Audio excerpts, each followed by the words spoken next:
What up, home skillets and home grillets? This is Jason, Zombie Collector, and I received a care package from one of the big boys, from the West Coast. Is it the best coast? Jimmy Gunz with a Z, because, that's straight up gangster.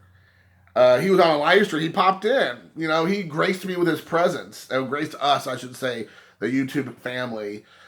He had said during the live stream, as well as just in general, he's kind of taking a step back and he has other things going on. He'll pop in from time to time with the videos, and he does his own from time to time, but he's not really, I guess, focused on that right now. Keeping up with what's going on in the community, which is totally fine. We all do it. I just came from doing that.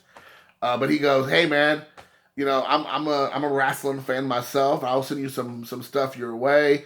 What's your address?" So I gave him my address, and bada boom, bada bang. A couple weeks later, whatever, here it is. It was really cool. I was really surprised. Jimmy Guns and I think we both are very, very strong-willed, passionate people. We've had a couple conversations on the phone over the past year, maybe one or two, three, and we've texted back and forth a little bit, just kind of about our community, about some of the people in the community, kind of where we stand on some issues. We kind of come at things from different perspectives at some point, but he's a great guy. I respect a guy who has the balls to call somebody straight up and talk to them about whatever their issue may be with them. That says a lot about them as a person, as a character. I respect him tremendously him for that. So with all that being said, he sent me some really cool stuff. I'm going to try to get into it. I believe that these are all the exact same card. There may be some prism. I think that might be the difference. Yeah, there's a couple prisms and a couple straight up. But it's some Trey Mancini. Trey Mancini. Now, if you all don't know, the reason why he sent me some Trey Mancini on that specific video, Trey Mancini was amazing to my son a couple years ago. We went to Tampa Bay during spring training. It was, I believe, Trey Mancini's rookie season. He was probably getting onto the team that year. He was getting himself onto the Orioles, and they were playing the Yankees. And Trey Mancini signed an autographed baseball for Luca, my son, and was really kind to him. And he signed it on a Yankees baseball, which was hilarious. And of course, he gave some light ribs to my son. Luca was probably about 10 at the time. And so, but he was great. And then a lot of you all might know he actually had come down with, unfortunately, cancer this past year. And I believe the last thing I had heard, he was doing better. But, I'm not 100% for sure. But I'm really rooting for him, without a doubt, to beat that and come out on the other end of it stronger and ready to play baseball. And if baseball's not in the cards, just being healthy and ready to go. And that's more important. Your health is way more important than anything else. Regards to sports, for sure. So, Trey Mancini, for sure. If you definitely, check out his stuff. I think he had a lot of promise. I hope he comes back. Then he sent me this, and I think it is a filler, some Power Rangers. But it's kind of funny because little known fact. This is from 1995. And I never really said this publicly, but I was a huge Power Ranger fan growing up. It came on right when I came home from school every day in the middle school or whatever. And I would look forward to getting home off the bus or whatnot and checking out the new episode of Power Rangers. I don't know what that says about me. I hope it says I'm still be considered in the cool kids class, in the cool kids group. Probably not. I'm probably going to sit at a separate table by myself with all the nerds. But, I did enjoy some Power Rangers from back in the day.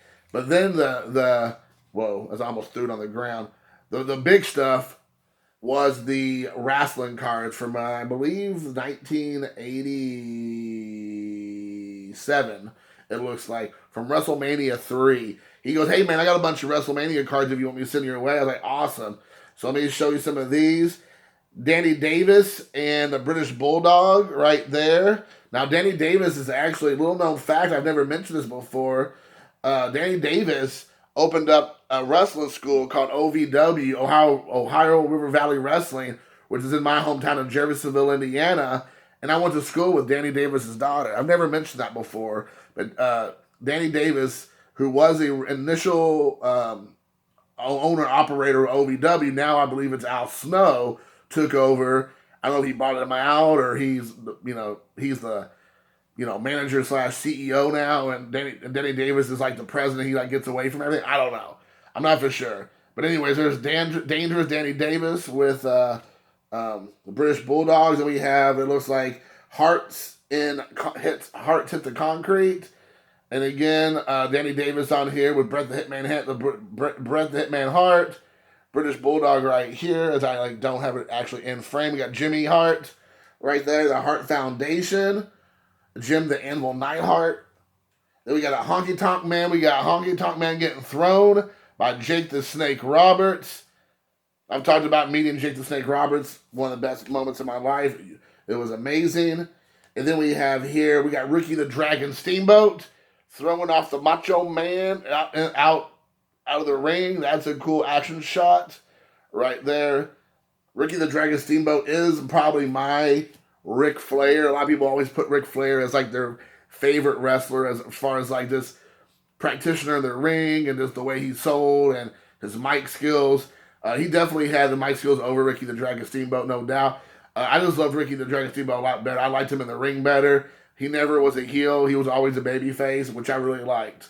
I know a lot of people thought Ric Flair, because he kind of went back and forth throughout the years, gave him like an edge, and maybe he does, I guess, if you're thinking about that. And definitely his mic skills were far superior. But I just like Ricky the Dragon Steamboat. I liked he had a cooler look, and I guess I liked. Then we got Outback Jack, which I had completely forgot about. Outback Jack.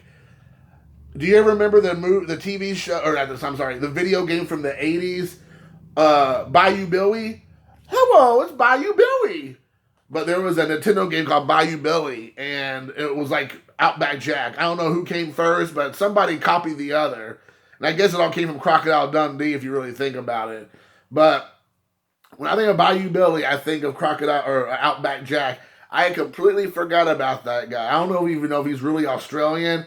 What he trying to do? Because back in the 80s and the 90s, especially the 80s, everybody had country gimmicks. What country they were from. They played up those aspects of that country. A lot of times they weren't even real. They weren't really from these countries. Like even Kofi Kingston, which was much more modern, was pretending to be from Jamaica, I believe, originally. He's not. He's, American, from my knowledge. Or he's from, another country, but it wasn't Jamaica. So anyways, you have that. Then we got here Demolition, right here, looking at his S&M costume from Pulp Fiction.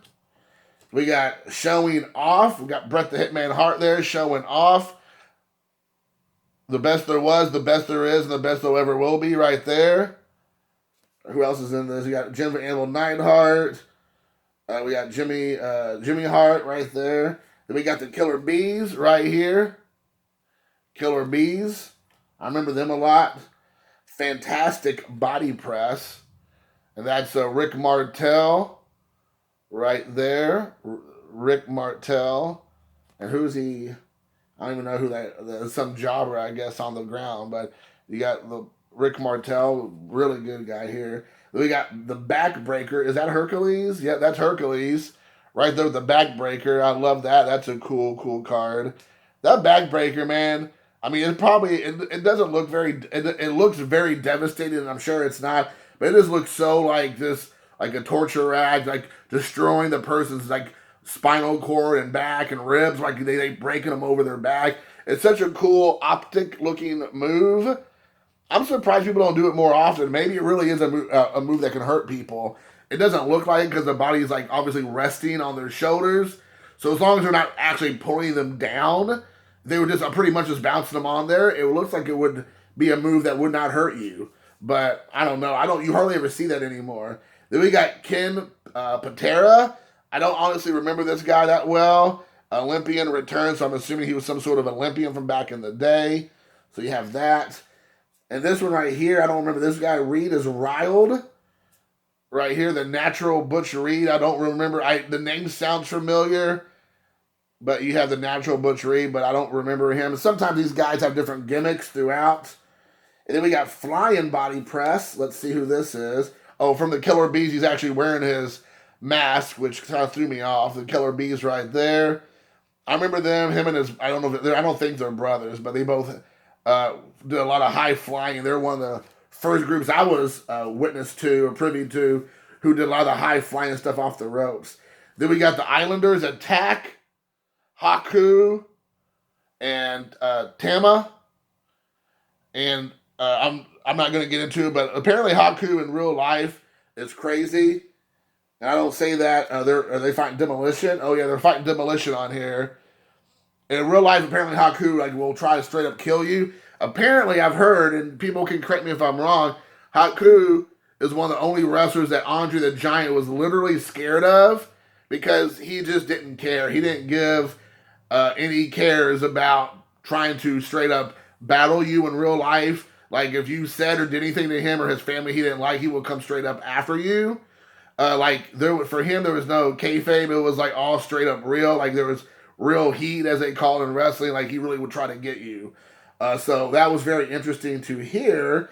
I did not know that about Haku, but apparently it was legit. Then we got the Can-Am Connection, Rick Martel and Tom Zink right here, which I remember Rick Martel. The name Can-Am Connection does sound familiar, but there you go. That one. I'm trying to pull out from the ones that are least interesting to the most interesting. Then we have Axe and Smash right here again.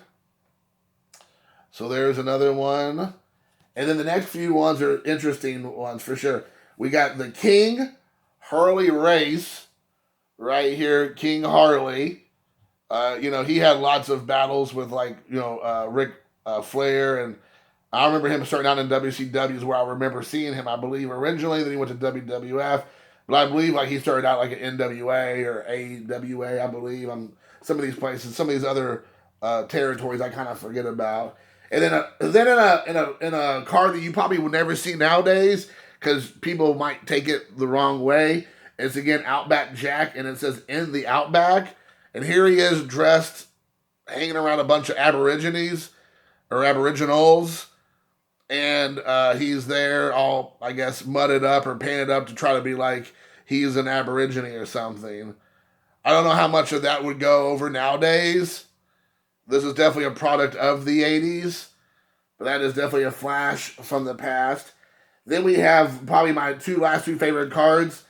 And this one right here is Andre the Giant. Or Andre the Giant from Egg.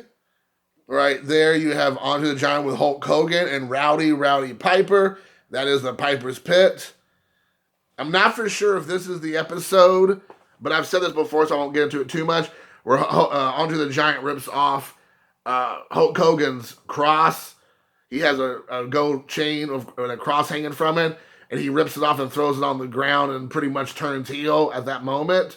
And that's where they start their battle towards WrestleMania 3. And I remember being a kid, literally crying because Andre the Giant up to that point was kind of he was a good guy, but you starting to see him kind of turn heel.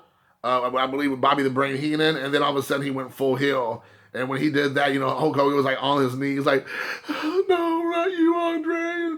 Just so shocked and everything. And I'm all I'm 9 years old or something at the time. I was completely devastated. And then lastly, American Made. If this doesn't say apple pie and football and all things great about America, I don't know what is. You got the Hulkster, Hulkamaniacs running wild on you with the American flag. You got the headband, you got the shirt, the pre-ripped shirt, as he's waving the flag, USA, everybody's cheering them on for victory. It's a great image from, I believe, there in 87 as well, if I'm not mistaken. But, man, that's the gift that keeps on giving right there, Mr. Hulk Hogan. So there you go, guys. Hope you all enjoyed the video. Jimmy Gunz, if you haven't heard of him, I'm sure you have if you come to my channel. He's a pretty big boy in the community. Go check him out. Like I said, he doesn't do videos as much as he used to. But, again, when he does do videos, he does lots of sales, lots of auctions. It's definitely worth checking out if you're into making some good deals, because he has good deals over there. But anyways, guys, thank you so much, Jimmy, for the care package. I love it. I'm going to put it in my collection immediately after this video. So until next time, peace.